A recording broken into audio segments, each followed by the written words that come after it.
Karena kita tahu Sabang adalah kota wisata, pulau wisata.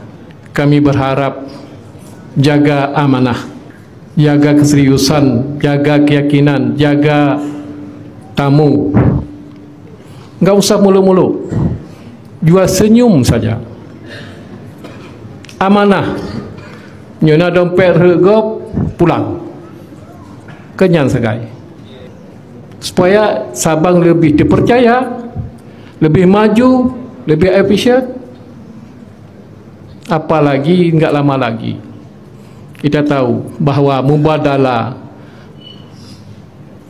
akan menginvestasi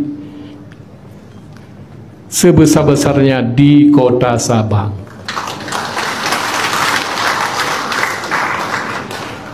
Maka amanah ini harus dijaga. Jangan persulit kalau ada administrasi. Permudahkan, janji tidak melenceng daripada peraturan dan undang-undang kita.